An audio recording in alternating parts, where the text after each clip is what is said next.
La pluie est tombée sur de fines rideaux sur l'asphalte fissuré de l'autoroute 66, éclairé uniquement par les lits clignotants de Neupont qui ont annoncé Blue Horizon Motel, un refuge de murs pelés et de rideaux fanés, entre le désert de l'Arizona et la frontière du Nouveau-Mexique. Room à l'intérieur 12, un lampon jaune, projetant des ombres allongées sur les murs.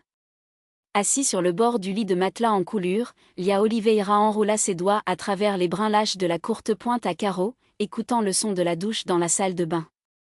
L'eau chaude s'est déroulée il y a 20 minutes, et elle savait que lorsque la porte s'ouvrait, la vapeur apportait avec elle l'odeur de lavande bon marché et la silhouette de Daniely Santos, enveloppée dans une serviette qui couvrait à peine ses cuisses. Ce n'était pas la première fois qu'ils étaient là. En fait, Blue Horizon était devenu un point sur la carte qu'ils connaissaient, un endroit où le monde en dehors de leurs règles, leur apparence, leurs attentes ne pouvait pas les atteindre. Lia était une pianiste brésilienne classique, en tournée aux États-Unis avec un orchestre qu'elle n'a jamais connu, et n'a jamais eu besoin de savoir que, les nuits libres entre une présentation et une autre, elle a disparu pour trouver Daniely, un mécanicien de la vieille voiture et un sourire qui a déshumé toute prétention. Deux femmes des mondes si distinctes qu'elles n'avaient du sens qu'en présence de l'autre. La porte de la salle de bain était cassée lors de son ouverture. Daniely est sortie de la brume chaude, la serviette humide collée à la peau foncée, les cheveux noirs humides, l'eau dégoulinant sur l'épaule nue. Ses yeux, petits yeux, presque dorés dans la faible lumière, Lia, qui ne pouvait pas éviter le sourire timide, celui qui n'est apparu que lorsqu'elle était seule avec elle. « Allez-vous rester là à chercher où Medora a séché mon dos ?» demanda Daniely, sa voix rauque alors qu'il s'approchait de marche lente et déterminée. Lia se leva, ramassa une autre serviette sur sa chaise et commença à essuyer ses cheveux, ses doigts tremblant légèrement alors qu'elle brossait le cou humide. « Je pense que tu aimes me voir nerveux, murmura-t-il doucement, comme un secret. Daniely rit, un son sévère et chaud, et tourna son corps pour lui faire face. « J'aime te voir, point. » Nerveux, calme, jouant du piano, maudit parce que le café est froid. Elle tenait le poignet de Lia, lui guidant la main sur son propre visage, et l'embrassa la paume. « Tu es la seule chose qui a du sens pour moi, tu sais ?» Lia a avalé dur. Ces moments, ces mots, étaient comme de l'eau dans le désert. Parce qu'à l'extérieur, dans le monde réel, Daniely était la femme qui a fixé des moteurs et parlait peu, tandis que Lia était l'artiste applaudi, toujours impeccable, toujours inaccessible. Mais là, au 4e 12, ce n'était que deux personnes qui s'étaient rencontrées par hasard dans un bar en bordure de route un an plus tôt, lorsque la voiture de Lia a brisé à 50 km de n'importe quelle ville, et Daniely s'est arrêté pour aider. Parfois, j'ai peur, avoua Lia, ses doigts sont toujours soutenus sur le visage de Daniely. Craignez que ce ne soit qu'un rêve ici. Ce jour, je me réveille et vous n'êtes plus ici. Daniely a tenu son menton, la forçant à le lever les yeux. Écoutez ici, pianiste, je ne suis pas bon avec de beaux mots comme toi, mais je sais quelque chose. Elle s'arrêta, le pouce glissant à travers la lèvre inférieure de Lia. Si vous disparaissez, je pense que vous. Si vous arrêtez de venir, je vais vous voir. Il n'y a pas de fin pour nous. Lia secoua la tête, ses yeux brûlants. Il n'a pas. Ils se sont embrassés, et pendant un moment, le monde à l'extérieur, la tournée, les ateliers, les distances, a-t-il déclaré. Mais le monde à l'extérieur est toujours revenu. 3 jours plus tard, Lia était sur scène à Santa Fe, jouant un concert de Chopin sous les yeux admirés du public. Dans le boiteux, son téléphone portable a vibré. Un message de Daniely. La voiture de votre hôtel est avec l'évasion de Fando. Je trouverai un moyen demain. Ne partis pas sans me voir. Lia sourit, ses doigts dansant sur les clés pendant que la musique coulait. Elle savait qu'après le BIS, après les salutations, après avoir changé la robe de soie pour le jean minable, elle trouverait Daniely dans le parking de l'arrière-plan, appuyé contre le capot d'une Chevrolet de 1967, attendant avec un sourire saccadé et un paquet de cigarettes dans sa poche. C'est ainsi que cela a fonctionné. Toujours. Jusqu'à ce que, une nuit, cela ne fonctionne pas. Lia est arrivée à Blue Horizon comme d'habitude, mais la salle 12 était vide. Le lit, fait. La lampe, effacée. Au comptoir de réception, un billet avec son écriture de Slexada. Désolé. Je ne peux pas. Il n'y avait aucune explication. Il n'y avait pas de numéro à appeler. Seul le silence et le poids de quelque chose qui avait été brisé sans avertissement. Pendant 3 mois, Lia a essayé. Il a appelé l'atelier de Danieli à Albuquerque, mais la ligne avait été déconnectée. Il a envoyé des lettres à son adresse, mais tous sont revenus avec le sceau du destinataire inconnu. La tournée a continué, les bonnes notes, les sourires en place, mais quelque chose à l'intérieur s'était cassé. Jusqu'à ce que, un après-midi gris à Denver, tout en marchant sans but dans les rues après une répétition, elle a repéré une vieille voiture garée devant un café. Une Chevrolet bleue de 1967, avec un capot ouvert et une femme sur le dos, ses mains imbibées de graisse, ajustant quelque chose dans le moteur. Le cœur de Lia s'est arrêté. Danny ? Il a appelé, sa voix tremblant. Danieli se tourna lentement. Son visage était plus mince, ses yeux avec des cercles sombres profonds. Elle n'a pas souri. « Que faites-vous ici ?» demanda-t-il sèchement. « Vous cherchez, répondit Lia, prenant une longueur d'avance. Pendant des mois.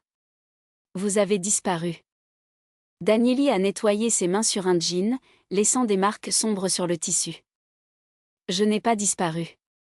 Je ne pouvais plus faire ça. » Elle regarda le sol, comme si les mots pesaient. « Vous avez votre vie, Lia. Visite, étape, personne qui vous admire.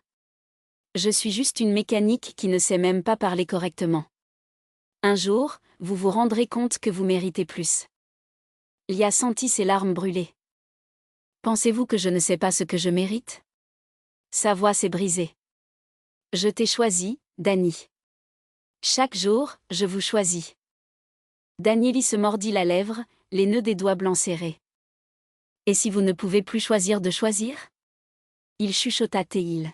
« Si un jour, quelqu'un le découvre et vous oblige à choisir entre cela et tout le reste ?»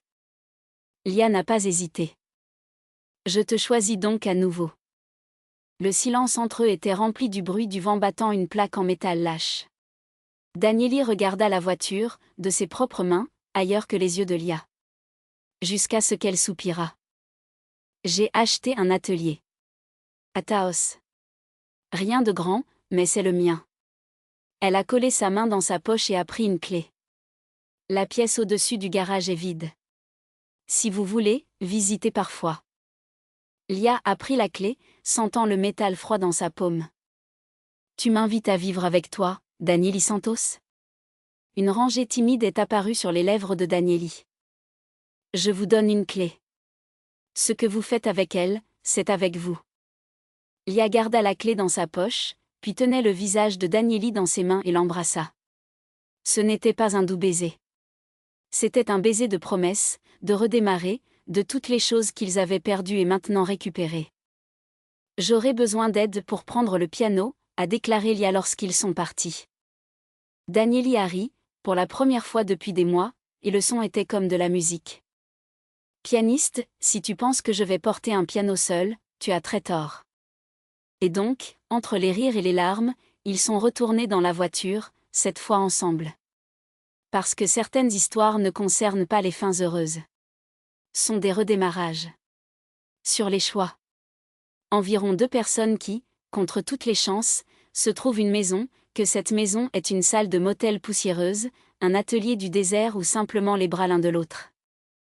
Et cette fois, ils ne lâchaient pas. Le soleil commençait déjà à le mettre lorsqu'ils atteignirent le motel, peignant le désert en orange et en violet. L'air sentait la poussière et quelque chose de sucré, comme si même le vent savait que quelque chose changeait. Lia a garé la voiture devant la pièce 12, la même où tout s'était effondré des mois plus tôt. Cette fois, cependant, il n'y avait pas de silence lourd ni de loup en fuite. Il n'y avait que les deux, et la certitude que pour la première fois depuis longtemps, ils étaient exactement là où ils devaient être. « Je pense que nous devrions brûler ce matelas », a déclaré Danieli, croisant les bras en regardant le lit défait, toujours avec les draps gonflés la dernière fois qu'ils avaient dormi là-bas. Ou du moins jetez-le. Il y a beaucoup de mauvaises mémoires ici. Lia sourit, passant ses doigts à travers le bois de Dresswood. Ou nous pourrions juste couvrir de nouvelles draps. Rendez cet endroit à nous à nouveau quelque chose. Danieli la regarda pendant un long moment, jusqu'à ce qu'un sourire lent se forme sur ses lèvres. Vous avez toujours été trop têtu pour votre propre bien. Et vous avez toujours été trop dramatique pour une salle de motel. Les deux ont ri et le son résonnait à travers les beaux murs, comme si l'endroit lui-même était. Et se réveiller d'un sommeil long et douloureux. Lia s'approcha de la fenêtre, tirant le rideau battu pour laisser entrer le dernier jour. Nous pouvions peindre les murs, murmura-t-il, plus pour lui-même qu'à Danieli. Un bleu clair, comme le ciel le matin. Et accrocher quelques photos. De nous. De la route. Danieli s'est assise sur le bord du lit, testant le matelas avec prudence, comme s'il s'attendait à ce qu'il donne à tout moment. Vous parlez comme si nous allions rester ici pour toujours. Lia se tourna, s'appuyant contre l'arrêt de la fenêtre. Et si nous restons ? Juste pour un moment. Jusqu'à ce que nous décidons où aller. Là où nous voulons aller, vous voulez dire. Que. Un silence confortable s'est installé entre eux. Ce n'était pas le silence avant, celui plein de choses à une nuit et à avaler des blessures. C'était le silence de ceux qui n'ont pas à remplir chaque seconde de mots parce qu'ils savent déjà ce que pense l'autre. J'ai toujours la carte, a soudainement déclaré Danieli, prenant son pantalon de son pantalon un papier froissé. Il l'avait soigneusement déplié, révélant les marques de stylo et les cercles dessinés dans les villes qui n'ont jamais appris à connaître. Nous pourrions commencer par où nous nous sommes arrêtés. Lia a pris la carte, passant ses doigts à travers les lignes qui ont tracé les vieux rêves. Il y a un endroit ici. Montra-t-il vers un point près de la frontière de l'Arizona. Un lac caché. Ils disent que l'eau brille la nuit. Comme s'il avait des étoiles en elle. Danieli sourit, penchant sa tête. Quand l'avez-vous gardé ? Pour quand nous étions prêts à rêver à nouveau. Danieli se leva, s'approchant lentement. Il a sorti la carte des mains de Lia et l'a jetée sur le lit. Alors nous allons. Demain. Mais aujourd'hui. Elle tenait le visage de Lia entre ses mains, ses pouces caressant ses pommettes. Aujourd'hui, nous restons ici. Pas de hâte. Sans crainte. Lia ferma les yeux un instant, sentant la chaleur des doigts de Danieli contre sa peau. Et le piano ? Le piano peut attendre. Danieli la rapprocha jusqu'à ce que ses corps se touchent, comme deux pièces d'un puzzle qui sont enfin trouvées. Nous ne le faisons pas. Ils étaient lentement couchés, comme si le monde extérieur pouvait disparaître à tout moment et qu'ils ne voulaient pas perdre une seconde de cela. Les draps sentaient des moisissures et des souvenirs, mais cela comptait. Ce qui comptait, c'était la façon dont les doigts de Danieli se sont entrelacés dans les lias, comme s'il craignait que s'il lâchait, tout ce qui s'effondrerait dans l'air. Pensez-vous que nous l'obtiendrons ? Demanda Danieli, si bas qu'elle n'a presque pas entendu. Lia ouvrit les yeux, trouvant ceux de Danieli allumés par la dernière lumière de la journée. Je pense que nous l'obtenons déjà. Et c'était vrai. Il n'y avait pas de grandes promesses ni de serments solennels. Il n'y avait que cela, 2 personnes, un quart de motel, et la certitude que cette fois, ils ne se perdraient pas sur le chemin. Parce que la carte pouvait montrer des routes, mais c'était dans les yeux, dans les soupirs, dans les cicatrices qui ont touché sans crainte de trouver le vrai nord. À l'extérieur, le désert a chuchoté des histoires de ceux qui avaient déjà passé, d'amateurs qui sont nés et sont morts avec le vent. Mais à l'intérieur de cette pièce, avec des murs pelés et l'odeur du vieux café, quelque chose de nouveau commençait. Et cette fois, il ne laisserait rien, avec le temps, ni la peur, ni les ombres elles-mêmes. Quoi que ce soit lui. La nuit est tombée lentement au-dessus du motel, comme si le ciel voulait aussi donner des choses pour que les choses s'installent. Clara était assise sur le bord du lit, ses doigts jouant avec la fin de la feuille usée tout en regardant Léna ranger les quelque chose qu'ils avaient apporté. Une brosse à dents, un livre de livres ridés, un t-shirt qui appartenait à l'un d'eux, pas plus rappelé qui. Pensez-vous que nous l'obtiendrons vraiment ? Demanda Clara à sa voix bas, comme si elle craignait de briser le charme de ce moment. Léna s'arrêta, tenant son t-shirt contre sa poitrine avant de la laisser tomber sur sa commode. Il se tourna lentement, ses yeux reflétant la lumière jaune de la lampe accrochée au plafond. Je ne sais pas, a-t-il dit, sincère. Mais cette fois, je veux vraiment essayer.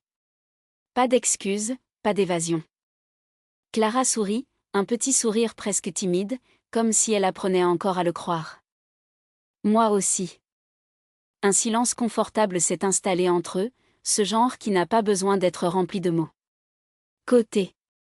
À l'extérieur, le vent a frappé la fenêtre, apportant l'odeur de la terre sèche et quelque chose de plus, peut-être la promesse de pluie, une chose rare dans ce morceau de désert.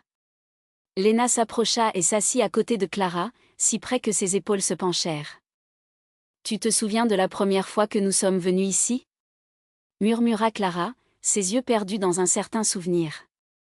Léna rit bas. « Comment oublier ? Vous êtes devenu tellement nerveux que vous avez renversé le verre d'eau 3 fois. » « Et tu as juste ri, comme la chose la plus normale au monde, » riposta Clara, la poussant. « Parce que c'était le cas, » a déclaré Léna, sérieusement. « Vous avez toujours été comme ça, Clara. Nerveux, maladroit, mais d'une manière que, cela en vaut la peine. » Clara a avalé fort, ressentant le poids de ses mots. Ce n'étaient pas de grandes déclarations, ce n'étaient pas des poèmes. Ce n'étaient que des vérités, alors ils ont blessé et guéri en même temps. « Et toi ?» demanda-t-il, tournant son visage pour lui. « Qu'est-ce que tu étais ?» Léna pensa un instant, ses doigts traçant des cercles distraitement sur le matelas. « J'étais la fille qui ne savait pas comment rester. Qui pensait que l'amour était synonyme de suffocation. » Il s'arrêta. « Même vous. » Clara n'a pas répondu. « Je n'en avais pas besoin. » Au lieu de cela, il tendit la main et entrelace ses doigts à Léna, comme si c'était la chose la plus naturelle au monde. Et c'était peut-être. Peut-être, après si longtemps perdu, ils avaient finalement retrouvé le chemin des autres. À l'extérieur, le cygne du motel cligna des yeux une fois, comme s'il donnait sa bénédiction. La nuit ne faisait que commencer, et avec elle, la possibilité de réécrire tout ce qui avait mal tourné auparavant. « Nous devons manger quelque chose », a suggéré Léna, rompant le silence. « Je pense qu'il y a un dîner là-bas sur la route. » Clara rit, soulagée par le changement de sujet, même temporaire. « Seulement si c'est celui qui sert le milkshake avec 2 pailles. » Bien sûr, acquiesça Léna, se levant et tirant clairement par le bras. « Parce que nous le méritons. » Et donc, sous la lumière tremblante du motel et du ciel étoilé du désert, ils sont sortis côte à côte, comme s'ils avaient toujours été faits pour marcher ensemble. Il n'y avait pas de hâte. Il n'y avait aucune peur. Il n'y avait que maintenant, et la certitude que cette fois, ils ne déchaîneraient pas du tout leurs mains. La route à venir était longue, mais pour la première fois depuis longtemps, ils n'étaient pas seuls. La cafétéria était l'un de ces endroits qui semblaient s'être arrêtés dans le temps, avec les murs recouverts de carreaux blancs jaunâtres et un compteur de formica passé par une utilisation. L'odeur d'huile chaude et de café nouvellement réglé se mêlait au son d'une vieille radio jouant une chanson country à faible volume. Une femme aux cheveux raides et un sourire fatigué mais accueillant les ont reçus avec un signe de tête. « Sentez-vous où vous voulez, les filles. Le menu est sur le mur », a-t-elle déclaré, essuyant ses mains sur le tablier à carreaux. Léna et Clara ont choisi une cabine près de la fenêtre, d'où ils pouvaient voir la route vide, et au loin les lumières clignotantes du motel où ils avaient laissé le poids de leurs histoires pendant quelques heures. Clara glissa à l'intérieur, se penchant contre le mur tandis que Léna était assise devant elle, ses genoux touchant presque la table. 2 portions de croustilles, 2 hamburgers de fromage et 2 milkshakes au chocolat, a demandé Léna sans même regarder le menu. Avec 2 pailles, bien sûr. La femme a noté dans le bloc en riant. Aussi certain que le lever du soleil. Je serai de retour avec les shakes. Quand ils étaient seuls, Clara a plaisanté avec le saltéro, le tournant entre ses doigts. As-tu toujours su ce que je voulais avant même que je sache ? Léna sourit, soutenant son menton dans sa main. Depuis combien de temps connaissons-nous, Clara ? 10 ans ? Je sais que vous demandez un milkshake au chocolat, mais vole toujours une gorgée de ma vanille. Je sais que vous détestez l'oignon dans le hamburger, mais vous aimez trop le ketchup. Et je sais que quand c'est nerveux, il bouge quoi que ce soit sur la table. Clara sentit son visage chaud. Ce n'était pas de la honte, c'était quelque chose de plus chaud, plus profond. Et je sais que vous prétendez que vous n'aimez pas les bonbons, mais que vous mangez toujours la moitié de mon gâteau, répliqua-t-il en baissant la voix. Je sais que vous gardez tous les billets de cinéma que nous avons achetés ensemble. Et je sais que quand cela a peur, cela se moque de tout, comme si le monde était moins effrayant si nous pouvions rire de lui. Le silence qui a suivi n'était pas inconfortable. C'était comme si, pour la première fois, il se regardait sans masque, sans les couches de fierté et de peur qui s'étaient construits au fil des ans. Nous avons perdu si longtemps, Lena, marmonna Clara, ses yeux brillants. Lena atteint la table, les doigts tremblant légèrement. Mais nous l'avons encore maintenant. Clara n'a pas hésité.